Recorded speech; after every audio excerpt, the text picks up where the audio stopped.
പോലീസിന്റെ ക്രൂരതയുടെ ഇരയാണ് Kozhikode civil station സ്വദേശി വൈഷ്ണവേഷ്. മുഖ്യമന്ത്രിയെ കരിങ്കൊടി കാണിച്ചു എന്നാരോപിച്ച് നടക്കാവ് CI ജിജീഷ് ക്രൂരമായിട്ടാണ് യുവമോർച്ച പ്രവർത്തകനായ വൈഷ്ണവേഷിനെ മർദ്ദിച്ചത്. സംഭവത്തിൽ ജില്ലാ പോലീസ് മേധാവിക്ക് ഉൾപ്പെടെ പരാതി നൽകിയെങ്കിലും അന്വേഷണം എങ്ങും എത്തിയില്ല.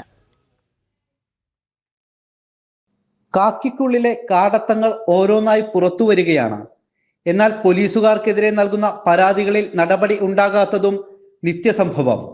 2023 യുവമോർച്ച പ്രവർത്തകനായ വൈഷ്ണവേഷിനെ അന്നത്തെ നടക്കാവ് CI ജിജീഷ് ക്രൂരമായി മർദ്ദിച്ചത്.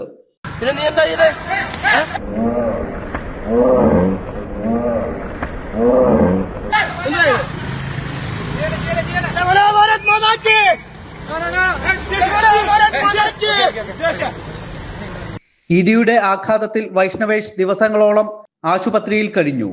തലയുടെ ആന്തരിക ഭാഗത്തു നിന്നും ബ്ലീഡിംഗ് ഉണ്ടായിരുന്നു. കേൾവിശക്തിയും പ്രയാസത്തിലായി.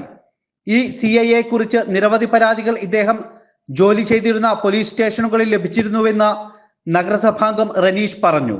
പാർട്ടി BJPയുടെ നേതൃത്വത്തിൽ അതിശക്തമായ സമരം നടത്തുകയും അന്ന് കമ്മീഷൻ അടക്കമുള്ള ആളുകൾക്ക് പരാതി കൊടുക്കുകയും ചെയ്തിട്ടുണ്ട്. പക്ഷെ നാളിതുവരെ ആ വിഷയത്തിൽ ഇതിൽ കൃത്യമായ തെളിവുകളുണ്ട്. കാരണം ഇത് നട റോഡിൽ നിന്ന് സംഭവിച്ചതാണ്. ആ മീഡിയ അടക്കമുള്ള മീഡിയയുടെ മുന്നിൽ നിന്ന് മർദ്ദിച്ച തെളിവുകൾ ഉണ്ടായിട്ട് പോലും അന്ന് ഒരു തരത്തിലുള്ള ആക്ഷൻ എടുക്കാനും അന്നത്തെ പോലീസ് സംവിധാനം തയ്യാറായിട്ടില്ല എന്നുള്ളതാണ്. അദ്ദേഹത്തിന് ഒരു ക്രിമിനൽ വാസനയാണ്. മസിൽ പവർ കൊണ്ട് കാര്യങ്ങൾ നടത്തണമെന്ന് ആഗ്രഹിക്കുന്ന ഒരാളാണ്. നിയമവ്യവസ്ഥയ്ക്ക് യാതൊരു വിലയും നൽകാതെ തൻ്റെ മസിൽ പവർ അതുകൊണ്ട് എന്തെങ്കിലുമൊക്കെ ചെയ്യാം എന്നുള്ളൊരു ധാരണയിൽ പോകുന്ന ആളാണ്. ഇദ്ദേഹത്തിനെതിരെ പാർട്ടി തലത്തിൽ ഞാൻ തന്നെ നേരിട്ട് പരാതി കൊടുത്തിട്ടാണ് കമ്മീഷണർക്ക്. വൈഷ്ണവേഷ് തെളിവുകൾ സഹിതം ജില്ലാ പോലീസ് മേധാവിക്ക് ഈ പോലീസ് ഉദ്യോഗസ്ഥനെ കുറിച്ച് പരാതി നൽകിയിരുന്നു. എന്നാൽ പരാതി നൽകി 3 വർഷത്തോടടുക്കുമ്പോഴും യാതൊരു നടപടിയും ഇതുവരെ ഉണ്ടായിട്ടില്ല.